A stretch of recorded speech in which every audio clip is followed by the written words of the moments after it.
I was telling the nuns today, I said, oh, we have a lot of uh, guests today, and this is not the day for that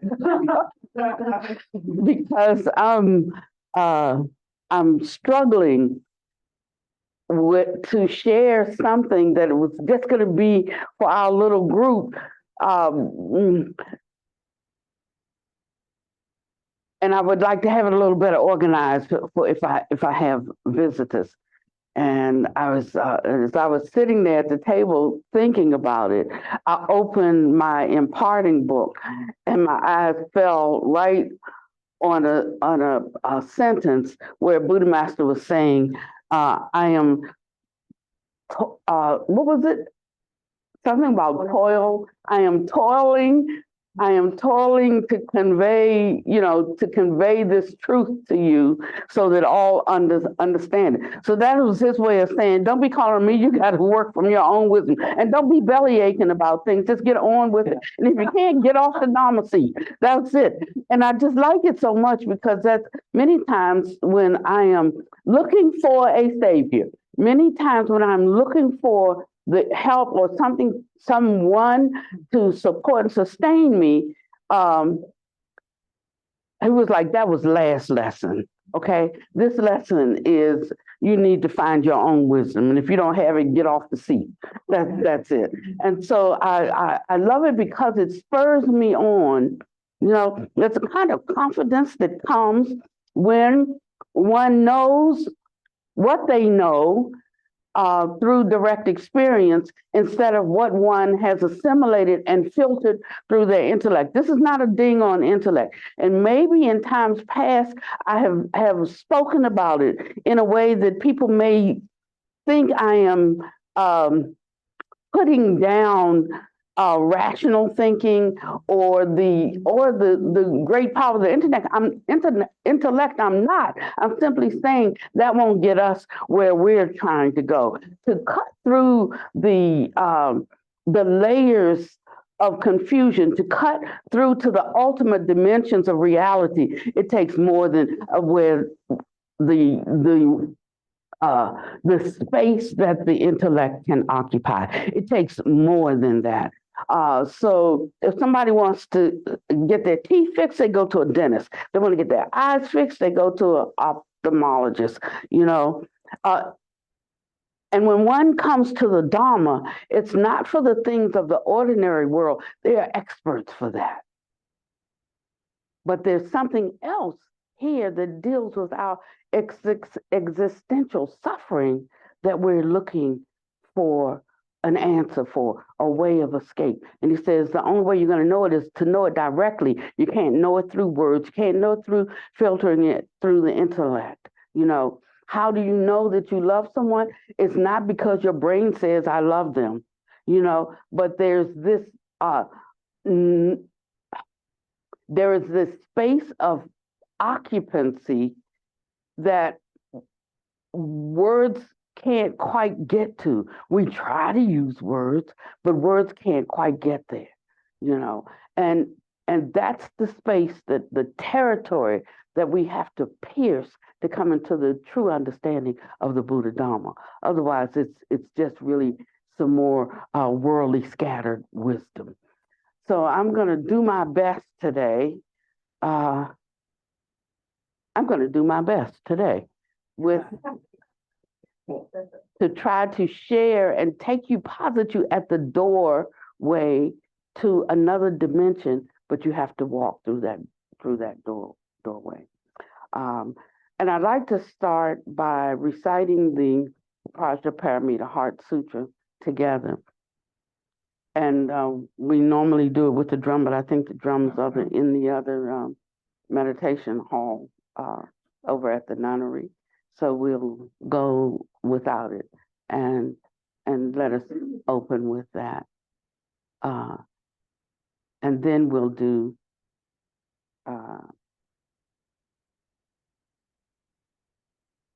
incense burning. That's a change, Joe. Did you get me, Joe? Yeah. Well, I just have to check in with Joe because if I give Joe too many things, he selects which ones he wants to do, and that's what we'll have. So, thank you. Avalokiteshvara Bodhisattva, practicing deeply prajna paramita, illuminated the five aggregates, saw that they are all empty and cross beyond suffering and adversity. Sariputta, form does not differ from emptiness. Emptiness does not differ from form. Emptiness, emptiness, form the same is true of conceptualization, action, or consciousness. Reputra, emptiness, the characteristic of all dharmas. They do not arise or are not defiled or pure, do not increase or decrease. Therefore, in emptiness there is no feeling, conceptualization, action, or consciousness. No ears, nose, tongue, body, or mind. No form, sound, smell, taste, or objects of mind, no realm of eyes up to and including no realm of mind consciousness, no avidya and also ending of avidya up to and including aging and death, and also no ending of aging and no suffering, no accumulation, no cessation, and no path. Wisdom also no attainment with nothing to it. Therefore bodhisattvas rely on prajna paramita, and thus their minds have no hindrance. Because there is no hindrance, they have no fear. Having ever left inverted dream thinking, they dwell in ultimate nibbana. All Buddhas of the rely on prajna paramita, and thereby attain anuttara samyak sambodhi. Or no, that's a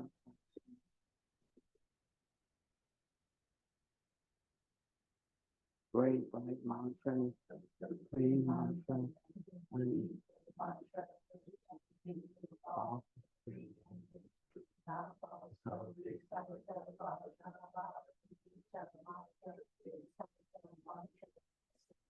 Gate, gate, para, something.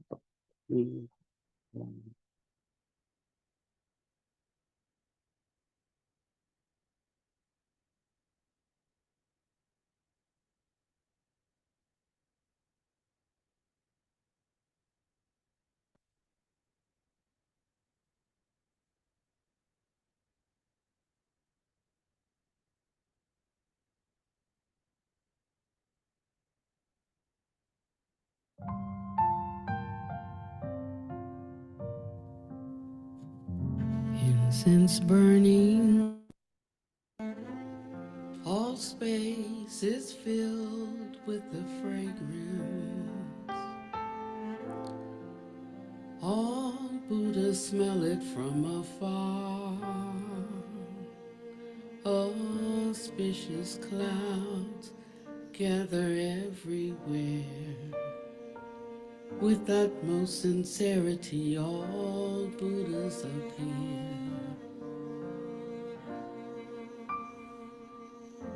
We pay homage and offer clouds of incense to the Bodhisattvas and the Mahasattvas.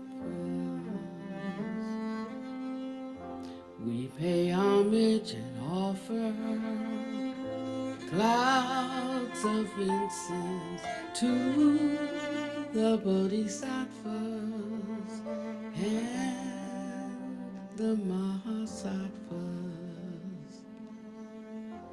We pay homage, we offer clouds of incense to the bodhisattvas and the mahasattvas.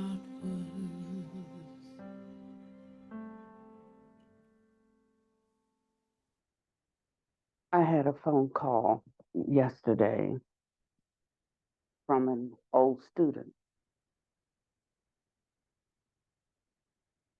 and she was a student in our Dharmacharya program. Now, the way we speak of a Dharmacharya in the West, Acharya, we sort of make it like teacher, Dharma, teacher, because we're interested in certificates that say we are something.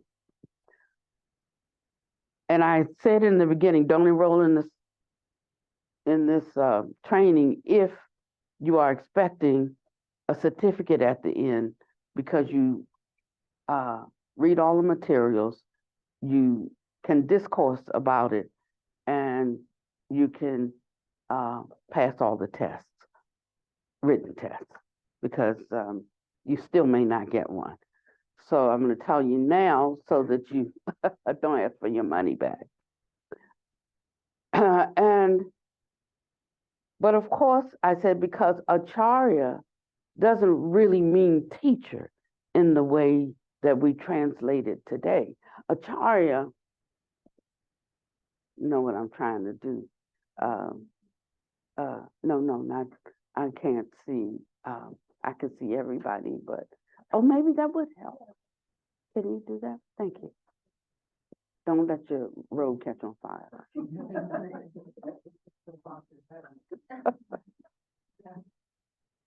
You good? Okay. Oh, that's, sorry.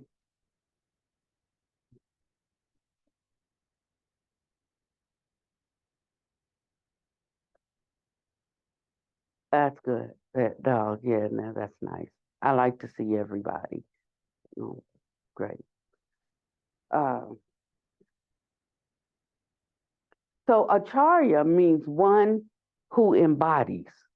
That's the actual meaning. Meaning, not one who teaches, but one who embodies.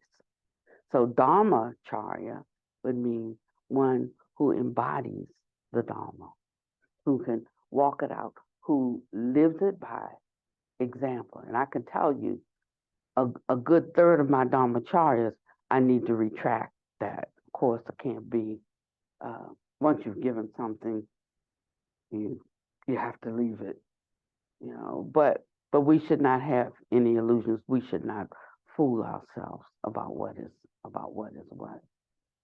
And one day I will address that. That time is coming soon, but I needed to just let things be like they were.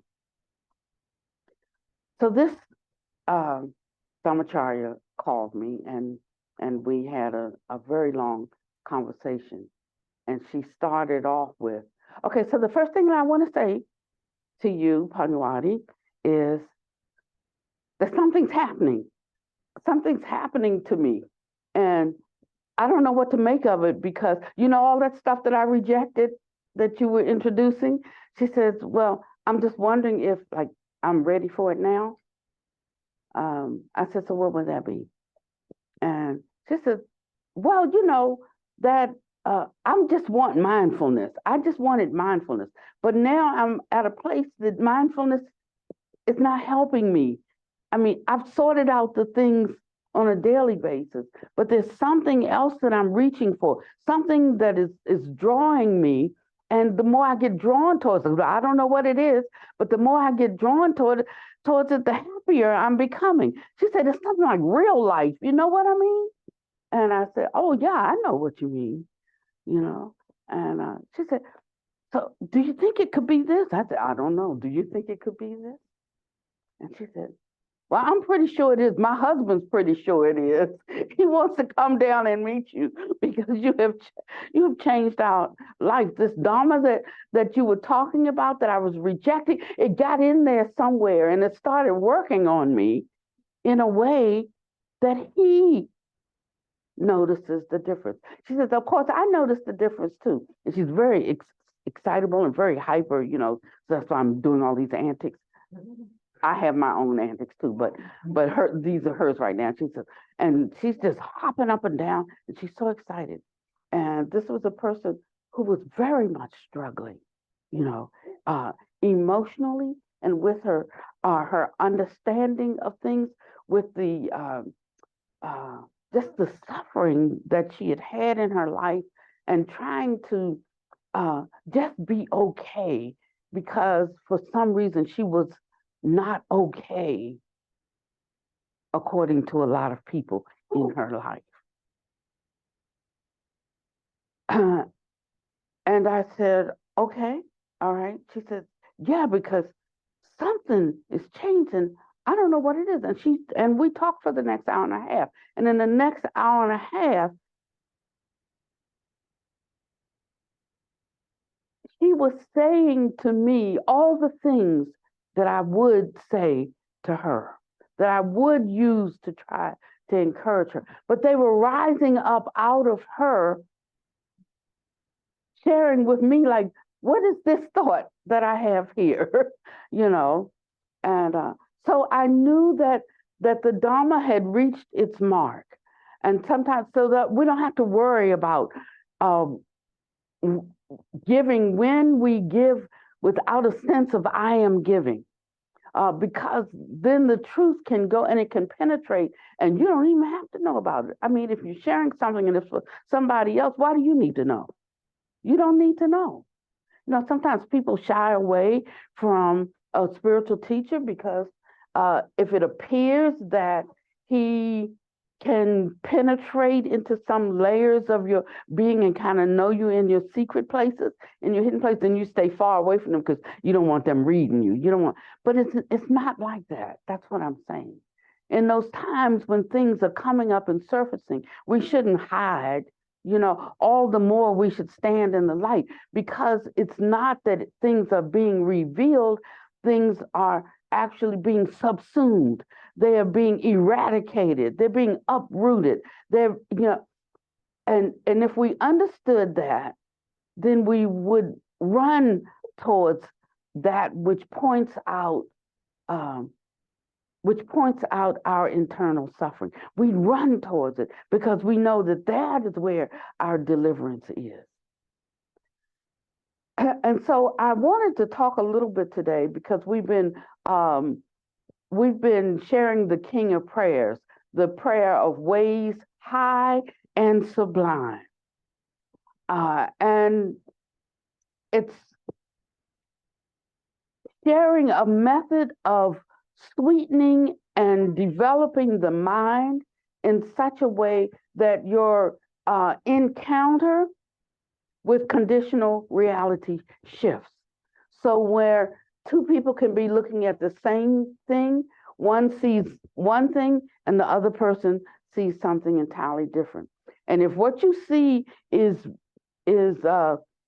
more easeful than what the other one sees, then they think something's wrong with, well, how could you be okay with it? It's not a matter of whether I'm okay with it or not, if it's actually occurring, you know? So it's not a matter of whether I'm okay with it or not. Uh, if I see something that two people are doing and I witness it, I may not have, it may not be within my power to fix or adjust what those two have decided to do. I just pick my stance in it. I'm for them, or I'm for them, or I'm for neither, or I'm for both. But if I have no skills to bring to the moment except to get upset with somebody else because they don't agree with my side of the story, then I'm useless. And so sometimes we're looking in the wrong place for answers. We're looking, not to say that there are no answers, it's just we're looking in the wrong place for the answers. It's not found in the court of public opinion. We're looking for answers in the wrong place. And because we're looking in the wrong place, the answers are insufficient that come to us. The answers are unsatisfactory that come to us. But when we look in the right place, instead of us responding according to the conditions, there is the shifting of the mind consciousness, and we see things through the lens of whatever qualities we possess. So if we possess peace, then we see things through a lens of peace. And we don't add fuel to the fire, nor are we, when I say, I will say we're not perturbed, we are aware. The Buddha was the son of a chieftain, and there was one body of water between whatever he was the chief of and the chieftain on the other side of that water. And they were always warring and fighting over this one body of water. This is a true story. This is, it's not um, an allegory or anything like that. It's a true story. And so these two chieftains are always wanting to control that one body of water. And the chieftain was the Buddha's father, and he was, of course, in line to take over that role.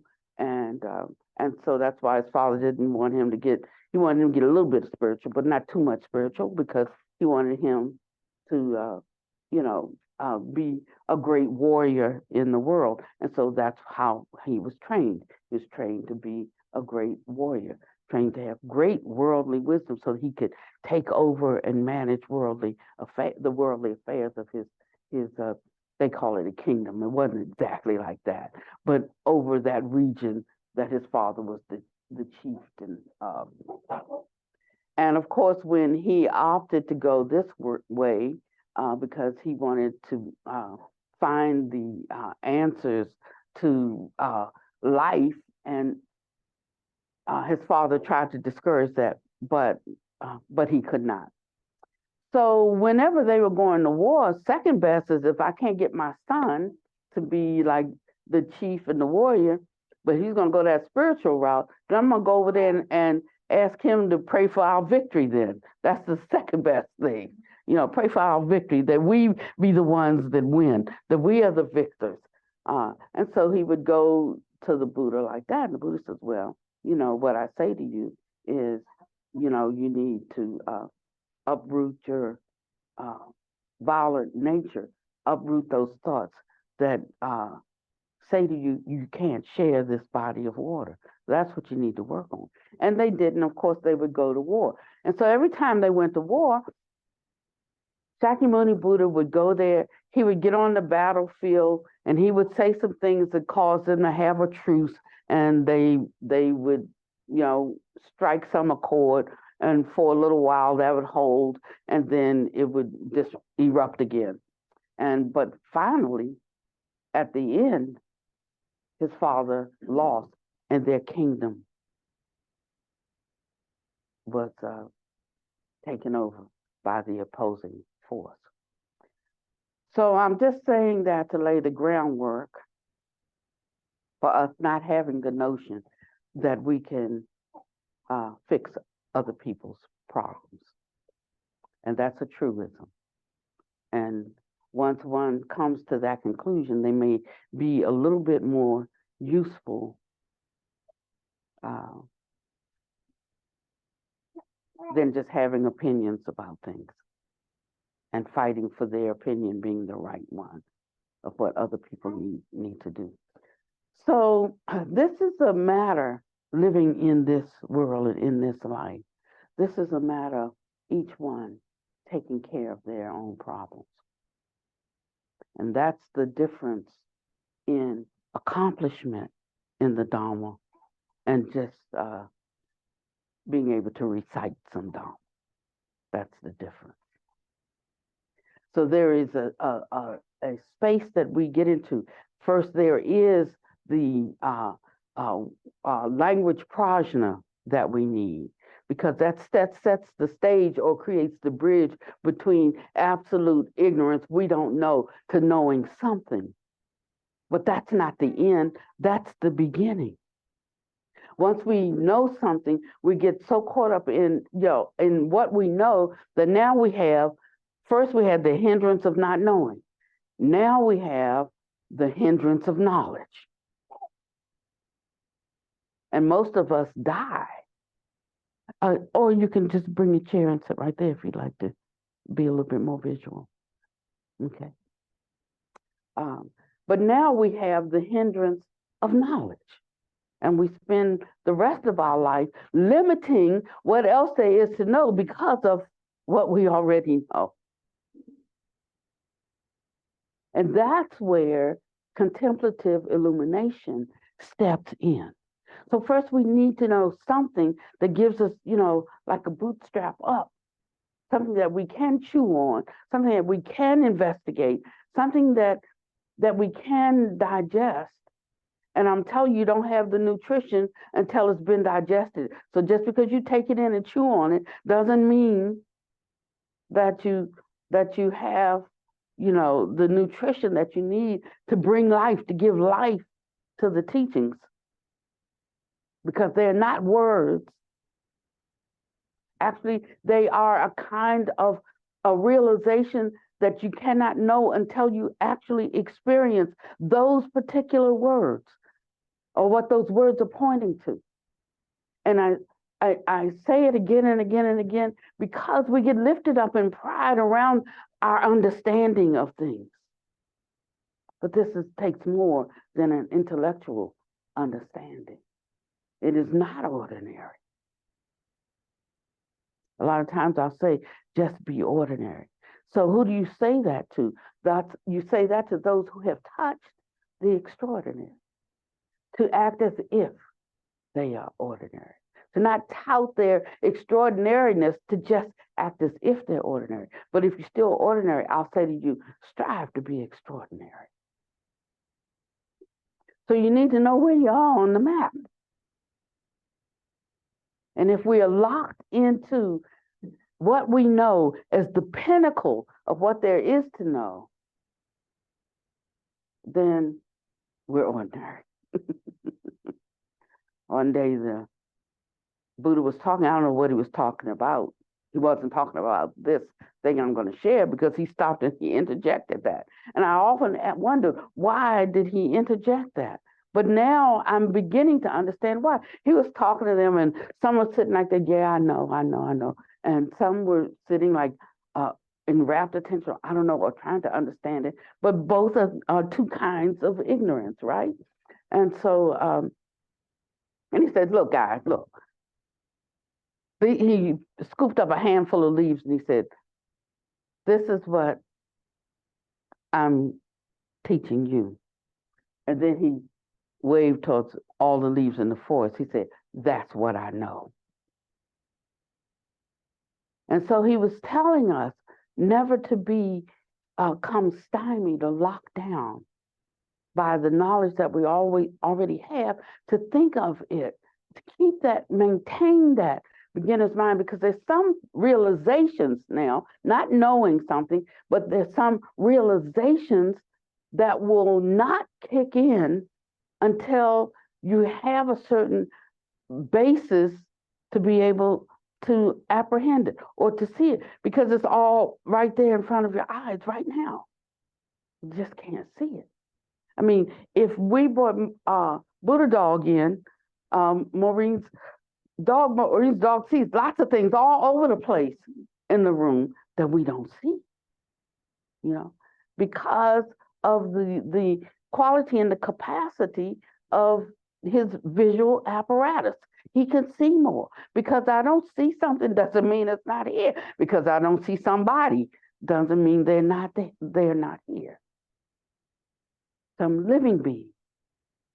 So when we're addressing an audience, we're always giving respect and reverence to the beings that we don't quite have in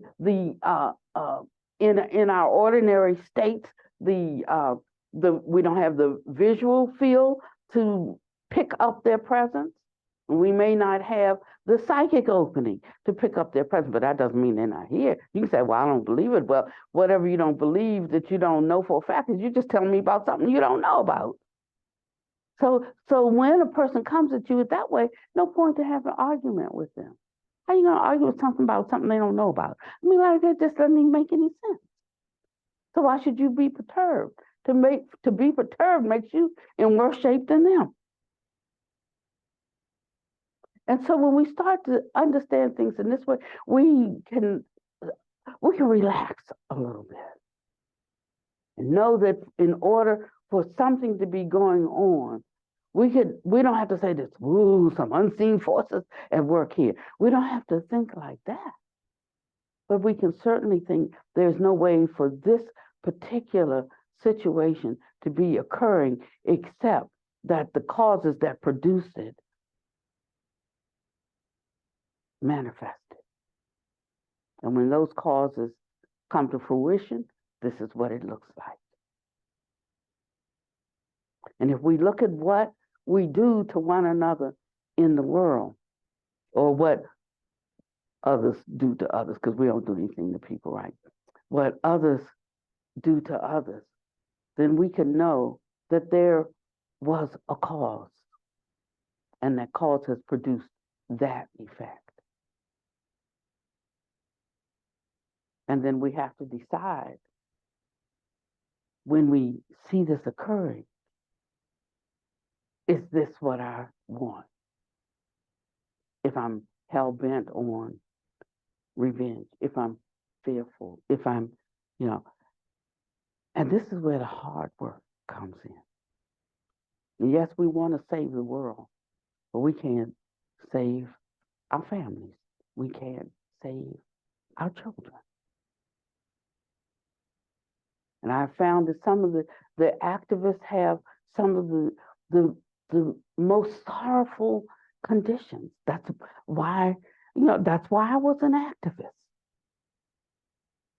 But activists are not passive, but yet most of our activism flows through our experience. That's what makes us understand certain things. That's what makes us feel so deeply about certain things, because we've had some experience in life, real experience. We didn't read about it in a book. We lived it. Some still living it. That makes us understand, from a life perspective, what someone else is going through. So what do you think happens when one starts to broaden their associations? I'm not talking about like taking like I was going to say a cat or a dog as a pet, but since my assistant Kay, our Cappy, she has a cat. Cats don't belong to anybody. But say a dog, because dogs just love their owners. They do anything to please you. So some of us take on other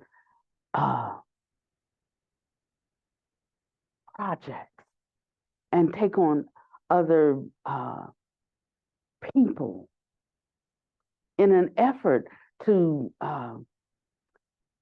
heal them and to bring about some sense of being connected. And one reason why we like pets is because pets don't really talk back to you. They don't disagree with your opinions. They, if you're struggling, they comfort you. They won't say like you got in that you have to get out yourself out. They don't do things like that. This is like whatever you do, it's okay. It's okay with them. And so we like them, but we find it a little bit more difficult to work with people who can speak back to us or who have different views than we have. And if we find that difficult, if we can't even cross that barrier, that we can be civil to one another when we see things from different angles and different sides, what kind of help are we going to be able to be around these matters? So we have a lot of work to do. But all of that work is work that we have to do on ourselves so that we change the lens through which we see reality. So we were working with the King of Prayers and things that we would say, speaking to There are many beings present in this room right now. There are many beings out drawing people, not just to this room to hear this message, but to many places in many different spiritual. What day is this? Well, maybe not today because it's Tuesday, but I lose track of the days. I was thinking it was Sunday because the room was full. Um, but they're being drawn. I remember one time one of my masters said, um, "She, yes, a she." No, she didn't say. Somebody gave a testimony who showed up at one of the talks, and she was shocked because when she was on the bus earlier that day, a woman sat beside her said, "There's a master that's visiting our village, and she's going to be giving a talk tonight. You should come. This is where it's going to be held." And she said it was something that just inspired her to come. And she came, and it was the master giving the teaching. And so she said, "I saw you. You were on the bus today, and you sat beside me." And she says, "No, I did no such thing. I did no such thing." And so, and of course, she didn't, but she just created a mnemonic higher, you know, because that's the capacities and abilities that she has. Now, me, I have to actually get on the bus and say some people on the bus, "I'm having a Dharma talk tonight. Please come." You know, um, but it's according to our capacities. And what allows our capacity to come to fruition is the degree to which we're open to what actually exists in the universe. And wherever we cut it off, that's where our vision ends. So it's not really a matter of someone convincing us of anything. It's a matter of opening to the mysteries of the universe. There's a book called The Cloud of Unknowing, you know, but it's just unknown until it's known, you know. And so we like to think about being in these mysterious places, you know, but they're only a mystery until we become familiar with them. Then they're no longer a mystery. And it's not a matter of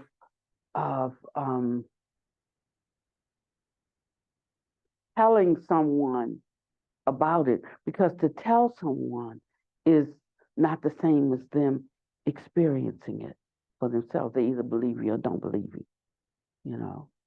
But the Buddha said that everything that I tell you can be known and can be directly experienced. That's why he said, don't take my word for it. He said, don't believe people who come to your town preaching the good news. He said, don't believe because it's written in your holy scriptures. Don't believe it, you know, because it's the ones even that you think are wise are saying it. He said, but when you know it for yourself, now to know it for yourself, that means you have to directly engage it yourself. You have to experience it for yourself. So if we reject offhand, no way to experience these things. And that's the only reason why I don't care whether you're into Christianity, into Judaism, into Taoism, into Islam, into Buddhism, and you can add any other ones, other perspectives that you want. None of them will reveal to you their mysteries until you really want to know, even if it goes against what you already know. And I remember when I was in my 30s, I was pastor of a church, and I was upset because we're always needing a miracle. That was my favorite song. I'm looking for a miracle. I believe in every Sunday. I was looking for a miracle because life was up and down, up and down. And then I said, why am I always looking for a miracle? When are we going to get to the place that it says in here that the righteous man keeps himself and the wicked one touches him not? I said, when am I going to get to that place? I'm looking for that one right there. And when I said, I desire truth in the inward parts, not my truth, the truth. That's what I wanted. And it was only then that I could be open to something that wasn't what I already thought that I knew. And I got an answer that very day. Came in a mysterious way. Just an ordinary way, but it was mysterious to me because I wasn't familiar with the rules of engagement for something higher and deeper than what I was already into. And the way that it rolled out, and I'm not going to go into that today, but it was enough to convince me as the pastor of that church that there was something else available to me. I took my whole sangha to another church on that was on Saturday. On Sunday, I took them all. I said, I'm leaving you all here because I can't take you with me because I don't know where I'm going. But the one in whom I believe told me to know the truth. I had to walk through that door, and I did. And I could tell you that before that time, nobody could have ever talked to me ever, ever, ever about suspending anything I knew about Christian life, the Christian walk. But for a minute, I had to set what I knew aside to be able to grasp something else. Then there came the time that it all integrated, and I saw where that fit in, and that fit in, and now I have a more complete picture of what's going on. I have a more complete picture of reality. And that's how we grow, and that's how we develop. So we were reading a section, and I said, this is a method that we're doing here. You might have a definition for prayer. I had a definition for prayer, and now mine doesn't sound so, so highfalutin and so romantic and so charming. My definition for prayer. And I used to always say that, because they would ask me, well, as a Buddhist now, do you still pray? I said, well, when I am feeling lost and insecure, I pray, and when I am confident and know what I'm doing, I just speak an empowerment to that. So just depends on where you are. So I said, what are we learning? Really needing to understand about the mind? That whichever way the mind inclines, that's going to be our picture of reality. And that's why two people can be in the same place, witness two things, the same thing, and come away with two different perspectives of what just happened. So in inclining our mind, the Buddha said, is how we see the world. So how do you incline your mind? And so we read some of this great king of prayer, and it said, I offer to you victorious ones. That's all of the great beings who have overcome since beginningless time, who are victorious over suffering in their life. I offer to you victorious ones. Fine dress, fragrant perfumes, sandalwood powder, heaped high as a mountain, Mount Meru, all these wondrous offerings in spectacular array. And so it's speaking of the things that we like in this world, the things that we see, things that we hear, the things that we taste, the things that we touch, the things that we smell, the things that we think. Whatever is our highest and greatest of all of these. We're saying all of this is as nothing. Here I offer them to you who have overcome. Who've overcome life, who've overcome ignorance, who've overcome greed, who've overcome overcomers in this world. I offer this. I say every harmful action I've done with my body, my speech, my mind, overwhelmed by attachment and anger and confusion, all of these I openly lay bare before you. When you need a friend, You can pick up the phone and call a friend, you know, and you know that that friend will be there for you. You know, I can call so and so. They understand me. I might have done a wrong thing, and I can call so and they will still come to my aid. They will help me out. They will show me the way out of the conundrum I got myself into. A true friend will tell you the right thing. And if you consider them a true friend, you won't get mad with them because they just won't agree with you and hide your stuff. But they will speak honestly to you because they see a quality in you that's worth associating with. And they say, you were wrong about that. You know, you really need to uh, let that go or turn that around or go back to them or you shouldn't look at it that way. Consider them like yourself. Suppose you're on that side. Even when I do wrong, me, Panuwati, I really want people to understand what my great intention is, even if I can't live up to it at this moment. I don't want them to judge me on one thing when I've done 100 things. 99 good, one bad. Don't judge me on the one. Consider at least the 99. So, can you do that with someone else? Somebody does something, that one thing, that's it. You cut them off.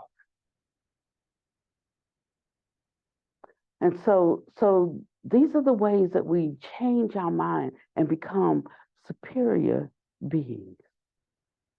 As simple as coming up with sublime thoughts, and we look at them, we recite them to ourselves, we examine them until they become our speech.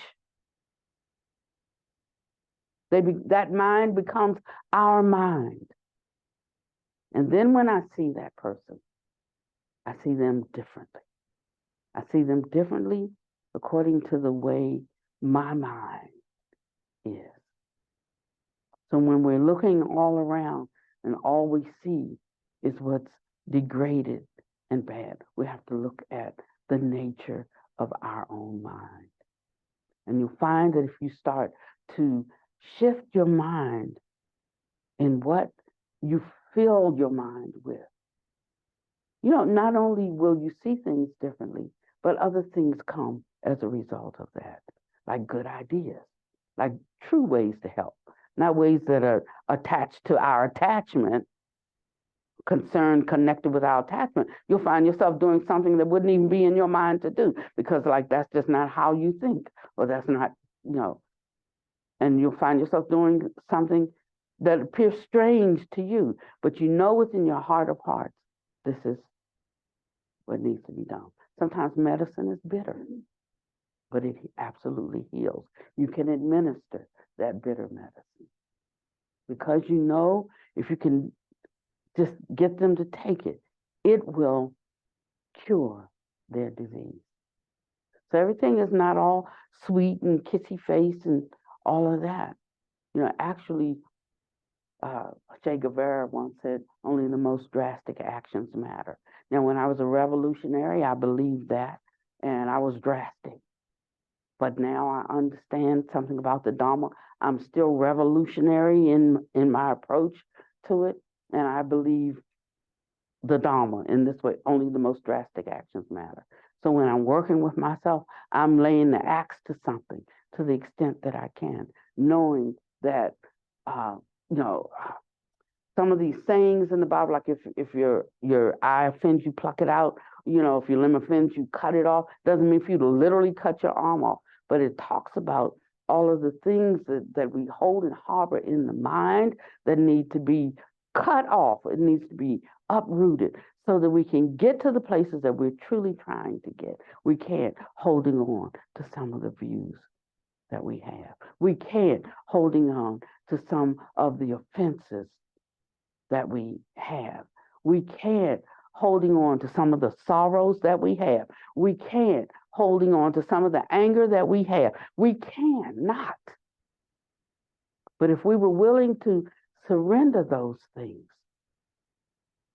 then the very things that we were looking for, we will have created the causes to enter into them. So something came to me, um, an example that I'd like to share. And I wanted to talk about why we don't speak much about forgiveness. We don't speak much about forgiveness, and we don't try to define the word love.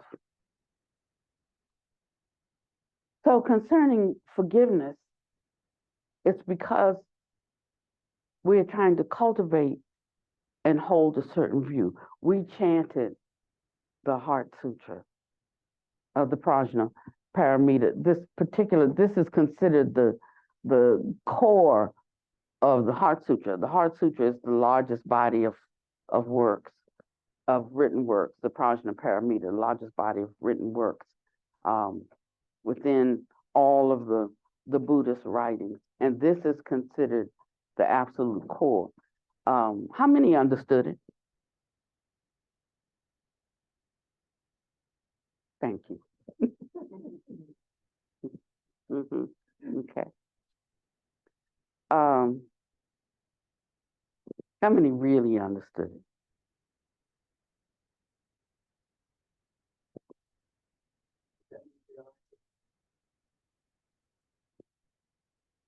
hmm Okay. You know, one could study this for the rest of their life. This is the whole thing right here. You know, if you like me and you have 5,000 books, it can be condensed to this one paragraph right here.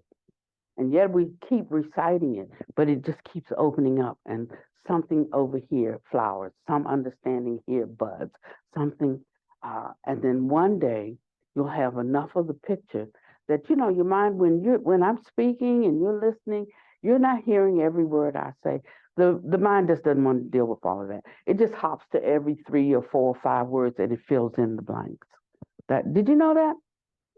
Yeah, that's how it works. It doesn't go word for word. It just captures a few and it fills in the rest for you. You know, and so it's like this. So I want to try to give an example to help us. In the beginning, our language prajna talks about things like don't do this, don't do that, do this, do that, to give us some basis from wherever we are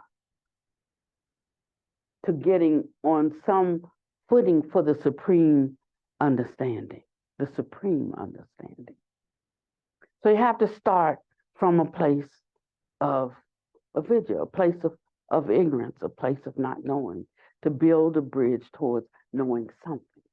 It's much like raising a child, and we use words.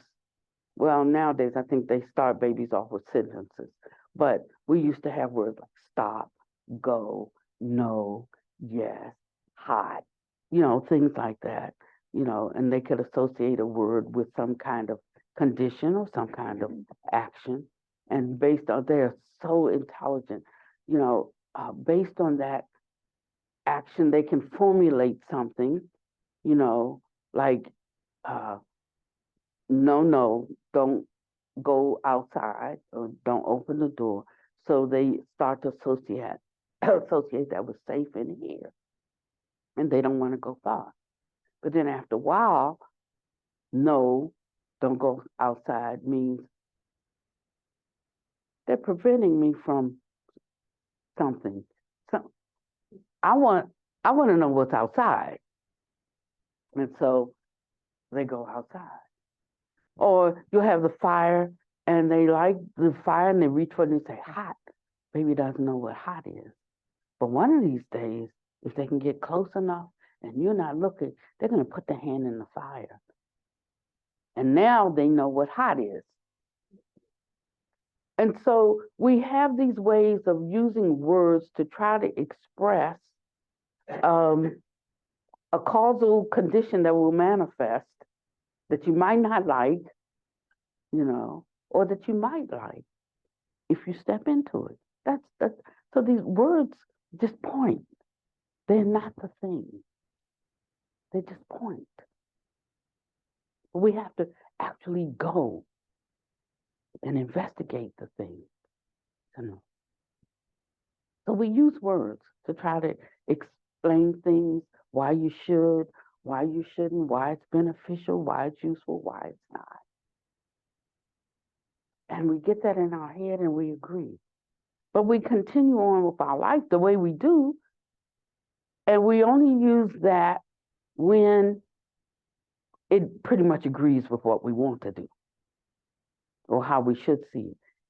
That truth becomes a point of suffering for us if it goes against what we are attached to or what we want to do or how we want to do it. That's when I don't believe you got to do all of that. Or when it's taking us according to what we like, we're okay with it. But if it starts to take us to where we have to put forth some effort to go against our preference in the minute, that which we are attached to, we have a little bit more of a problem with it. And so we're given some methods of how to help your mind line up with your great aspiration. So if I have a mind where I'm criticizing others, I'm quick to criticize others or find fault in others, then the method for me to use is to contemplate the faults of others are my own faults. The faults of others are my own faults. Now, are the faults of others your faults? Are they? No. But it is a method of training the mind to minimize or diminish one's own fault of being critical. You see, it's not for them, it's for you. The faults of others are my faults. Practices like that, rolling all blames into one.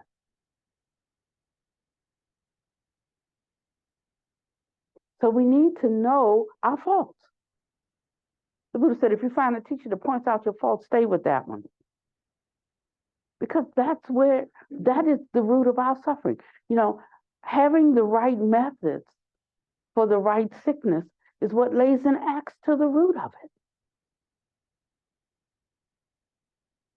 And so there are, they call it 84,000. I think that's just a really big number in 500 BC. But we say there's 84,000 methods, one for every sickness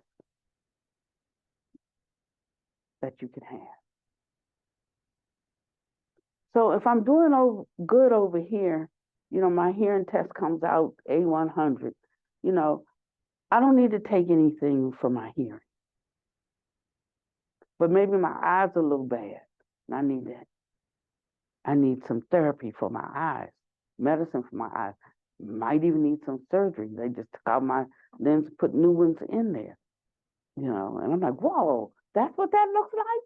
I had no idea. I thought I was, you know, I mean, I knew I had a little seeing problem, but I had no idea. I mean, I'm like, everything is a brand new world. I'm going, ooh, you're just looking at trees, and the trees, magnificent.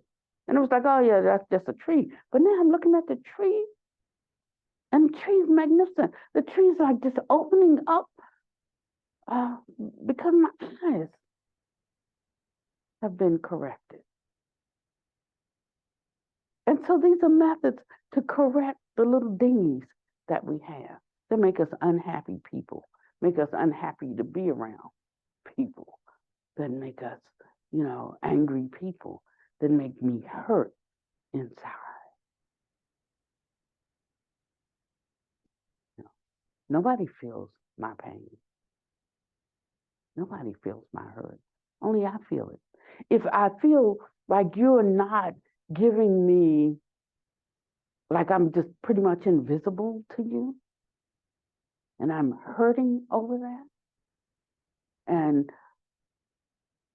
if I am invisible to you, and if you treat me like I am, then you're obviously not hurting over it. You know, like you're not hurting over it. So if I'm hurting me. So I need something that helps me get on top of my feeling of being invisible. It might be to leave you, you know, it might be to change the way that I'm looking at myself as inadequate. Maybe I'm just thinking I'm inadequate. This girl I was talking to yesterday, that's what she said. She said, "I'm talking to my husband, and right away I jumped to the defensive, because that's I'm learning that that's my way, that I'm always defending when nobody was pursuing me." And he said, "Stop! You're being defensive when I'm not, you know, I'm not coming after you about anything. I'm simply saying this. But you're taking it as if I'm attacking you. And I'm not." She said, I know, I see it. She said, "I see it. I can't do anything about it right now. So you just have to bear with me. But I'm letting you know I see it." He said, "Fair enough." And then she goes on and she does whatever she has to do, but he's just taking some of the wind out of that. And then she finishes and he listens to what she says, and he says, "Thank you for sharing that with me. I'm I'm I'm I'm really hearing you." But he's hearing her and she's hearing him, and that's how they're working through it. It's not like you got to come over here to my side or I have to go over to your side for this to get resolved, because it'll never get resolved that way. Each one first takes responsibility for their own side, their own sickness. And when they've done that, then they can come together and they can hear one another. Because the thing is, when I take the knife out of my own heart, I can come to you in a way that is whole and complete and lacking in nothing. This is the emptiness that we talk about. It's like not clinging to a sense of me and my. It's like withholding nothing, surrendering all. I surrender all to you, everything I have, withholding nothing. What I want for myself, that's what I want for everyone. And because that's the way I infuse my mind with those kinds of thoughts, gradually I shift and I lean into them. And you know it by the way that I approach you, by the way that I relate to you, by the way I deal with you, by the way I carry myself. That's the only way that it can be known. Not through words that I say, but there is a frequency, there's a vibration, there's something that you could just call life that helps you know what is genuine and authentic. So we don't talk about needing forgiveness, nor do we talk about forgiving others. We just, when we discover something is not what I would want, I'm doing something that I wouldn't want someone to do to me, we look at it, we nail it, and we abandon that. That's the practice. Look at it, identify it, stop doing it, abandon it. Abandon the thought. How do you abandon a thought? You can replace that thought with a different thought. You can abandon a thought by looking at it and seeing its shortcomings. So there are many ways that we can stop doing something, but it's to recognize in the moment when something is rising up in us that's not the highest and the best. That is not what's good for me and what's good for another. We recognize it inwardly. We nail it. That means we take full responsibility for it. We see it. We call it out. We don't have to get on auto roto dial and call everybody and say, "Oh, I did this terrible thing today. This is what I did. Oh, I'm just so, self-effacing. I'm just, No, no, no, no. Shh, don't tell anyone.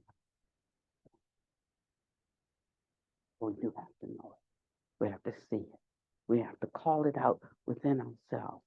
See whether it lines up with our great wish, with our true heart. If it doesn't, and we see and recognize the danger in that, then we counter it with another thought right then, right there. We counter it with another thought. Even if we can't fully feel it, we know within ourselves how we really want to be as good human beings. You know, then just right there. And after a while, that will become the habitual tendency instead of needing to protect ourselves. Instead of our mind tripping back to something that happened to us 30 years ago or yesterday, even.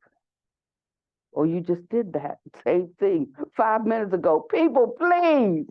You know, I mean, after a while, some things will get like right comical, you know, where we used to be like over the top, upset, angry, you know, like, there they go. That's it, done. And then just move right on as if they didn't say that thing, as if they didn't do that thing. You don't have to point it out every time. It's just, I stop looking at it, it starts diminishing in my world, is what I'm saying.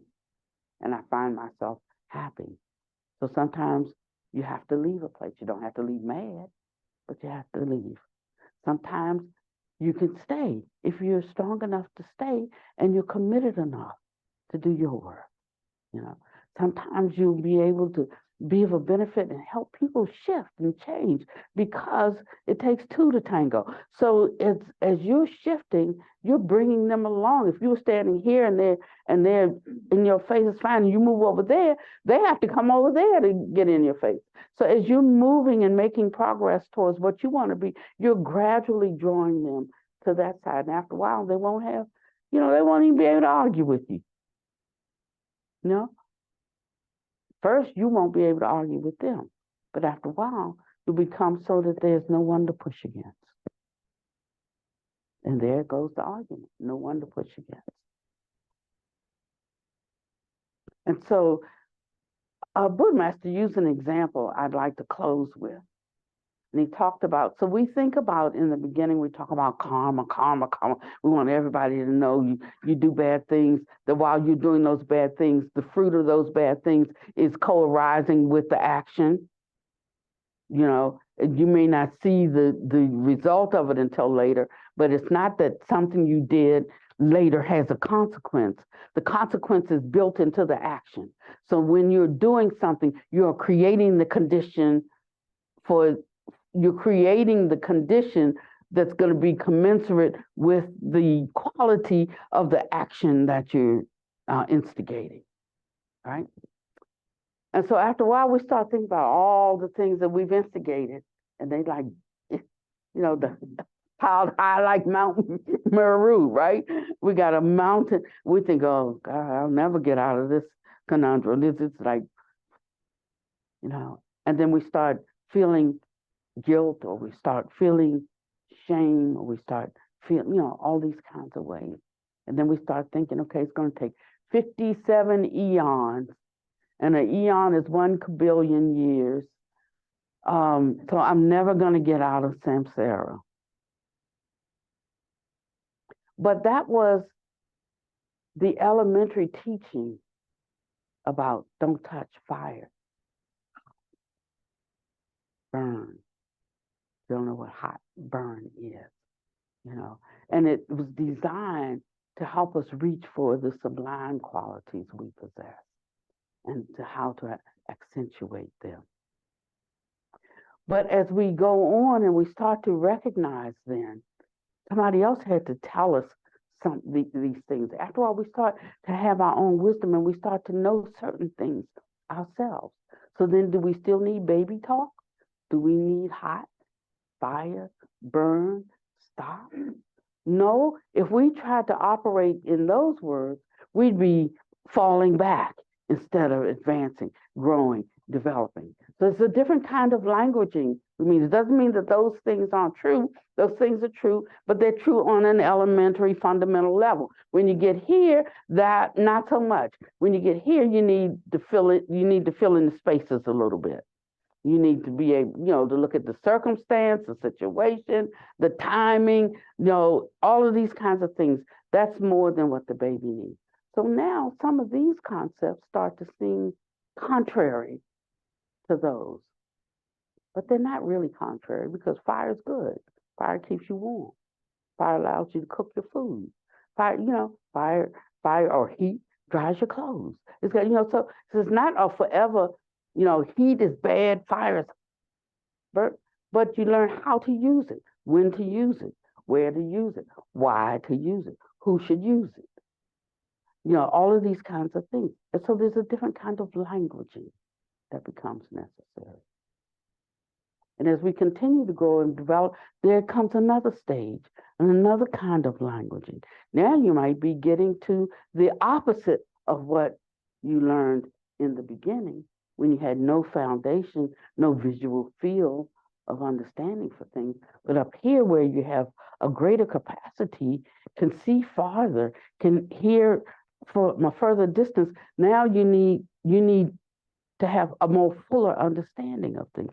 And that's how you have the shift in methods and what the methods of spiritual teachings do for us, the purpose that they serve,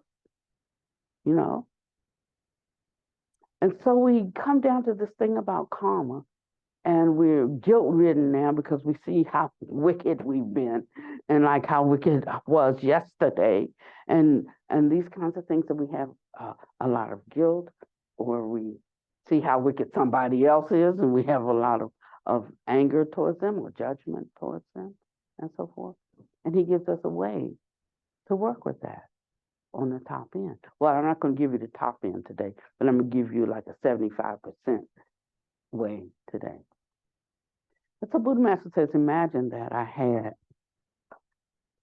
a glass of water, this piece of paper, and I poured this water on the paper.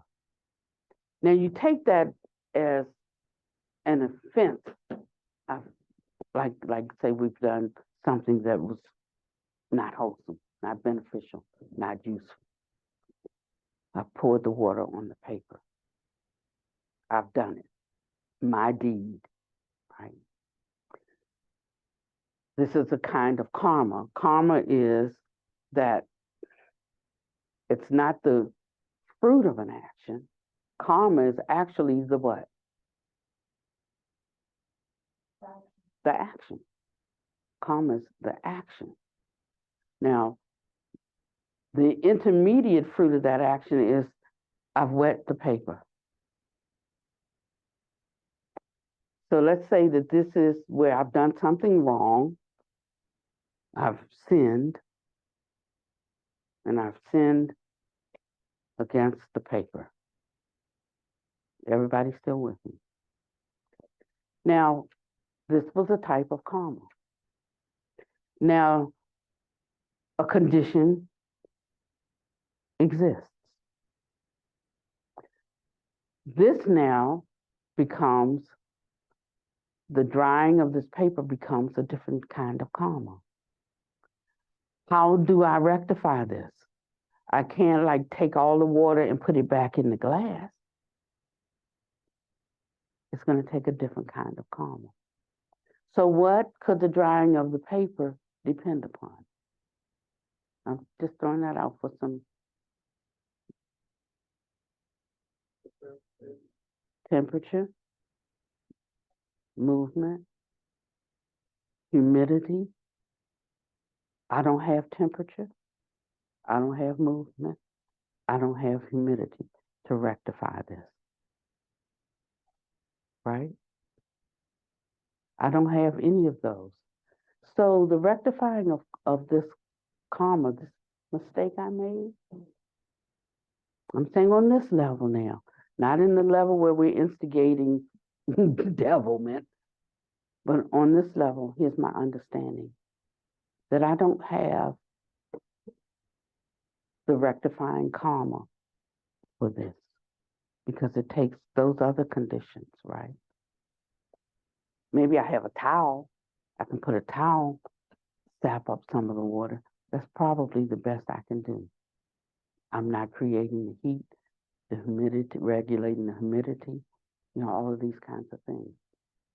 And so when we commit an offense, once we understand what an offense is, that we recognize when we're committing it. When you don't know, you need somebody to tell you that's an offense. That's, that's offensive. That's harmful. That you need that. But when you get into it and when you really know that, when one recognizes that, then there's another training that we have to take up. And that training is that we understand the cure for that. Maybe I alone cannot bring, I cannot offer. It takes a lot of other conditions. And all of these conditions are in place as well. And so we can allow, if it's in a place where we can put it outside, it'll dry faster. It'll dry faster. If it's in a place where it's cold and the humidity is, can you have cold and high humidity at the same time? Okay, then it might never dry. It'll, it may never dry. So everything is not upon me to be able even to rectify. But when I have acknowledged and brought into the light the transgression, and within my heart of hearts, truly sorrowful, not because it's the right thing to say, that's what we say, but when I really see, and when my aspiration is truly not to harm,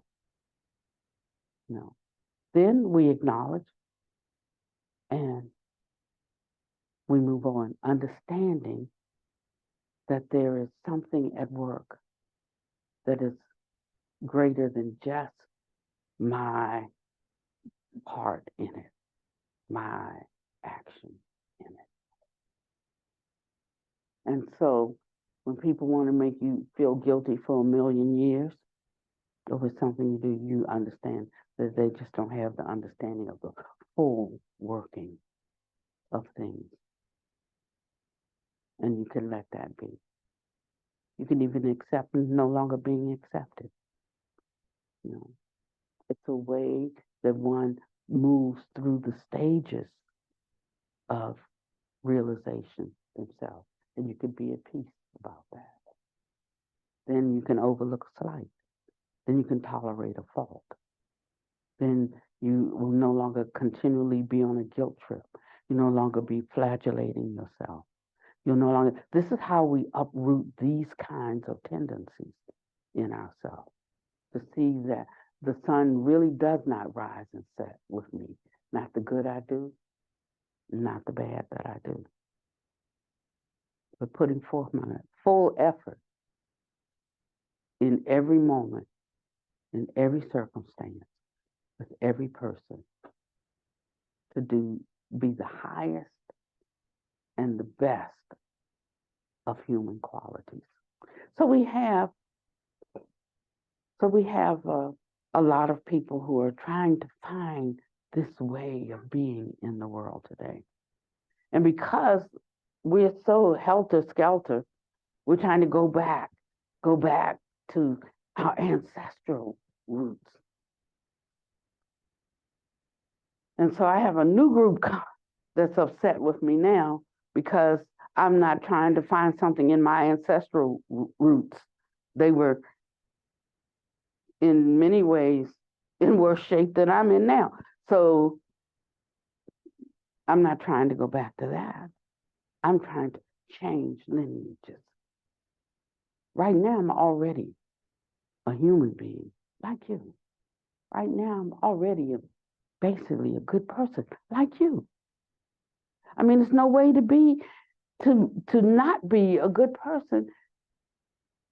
I mean, you would not even be attracted to this kind of Dharma, except you have more than a seed of goodness in you. It has, whatever you call it when it opens, germinated. Yeah. It is germinated. And that's why if you try to go and do what you do to make a seed germinate, you'll get killed off because it'll rot. Then it's already opened. Don't drown it by clinging to teachings that were designed to help you open. You can't go back into the pod. So we hold those teachings, but we know what place they hold in our life right now. They remain that basis for not falling back, but we keep walking forward, advancing into the unknown until it becomes the known. And when it truly becomes the known, we forget about it because it becomes part and parcel of our makeup, our DNA, of who and what we are. And so that's how one forgets about oneself.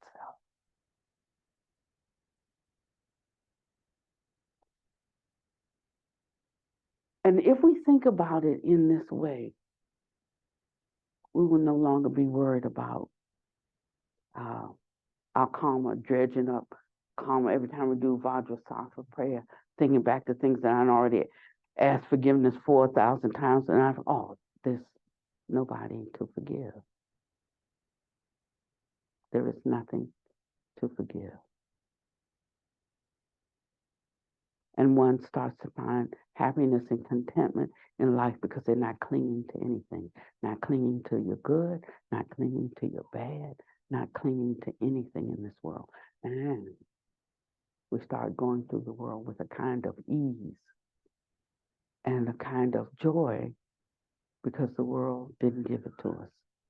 So the world can't take it away. So I think I'd like to close right here with this notion of what am I clinging to? My bad? Am I clinging to my good? Clinging is clinging. But if we contemplate the Heart Sutra, its truth is there is nothing whatsoever to cling to. So we can walk free like a tusker in the woods, enjoying what's present with us. I think in the song, one of the songs that you sent over, it said something about like, help me to love what's here or embrace what's here, be happy, want. It said, help me to want what's here, instead of always wanting something else, finding some deficiency in things. Help me to want what's here. And if I wasn't rejecting that, I could be okay in this moment.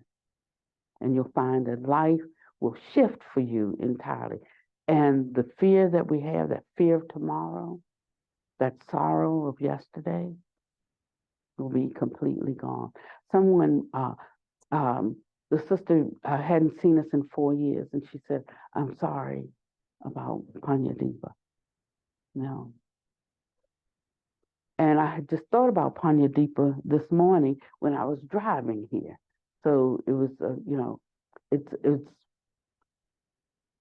She said, I'm sorry about Panyadeepa. And when I was driving here this morning, I was thinking about Panyadeepa, and I was saying, something like feels, I'm sorry that you're not here, Panyadeepa, to see everything that's happening or something like that. But it had to do with him being physically in the elemental body, physically here. And then I said, no, no, no. I should be glad that you're not here, that you're not still dealing with all of this, because like I'm trying to get to where I hope you are. And just that quick, I counted a thought that I had that could have sent me in another direction of missing him, so we actually have control over that river of thought, is what I'm saying. And when I started thinking Panyawadi, missing Panyadeepa, I thought of Panyadeepa getting at least free from this bit of samsara, although I don't know what, arose after that and what that being who was Panyawadi, who was Panyadeepa, and whatever that being that has arisen due to causes and conditions maturing. So he might be another human being. He might be in the Deva realm. He might be in the animal realm. I don't know what fruit is maturing in his life, and that's where my mind immediately went when my thought of the of attachment for Panyadeepa arose that could have brought me sorrow, but it didn't. And I can tell you if that's really true. It's not me just trying to say something, to impress people. It's really true. So much so that I keep asking, is today my day? Is today my day to die? Is today my day to drop off this body? Like, no, you still got something you got to do. Okay, And so I just continue with it until it's my day, you know. Um, but he says the greatest obstacle that we have to our awakening is our attachment to this life. Think of what that means for you. Somebody offer up a merit for today. May these words sink deep into your heart.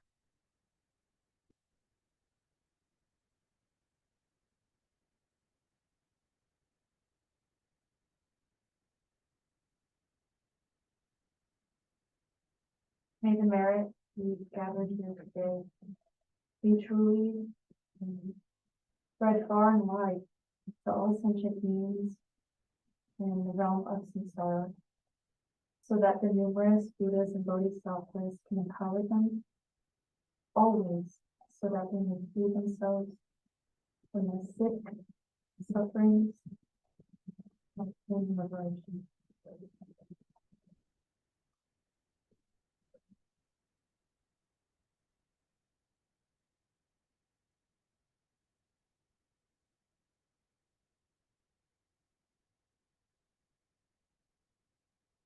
Thank you so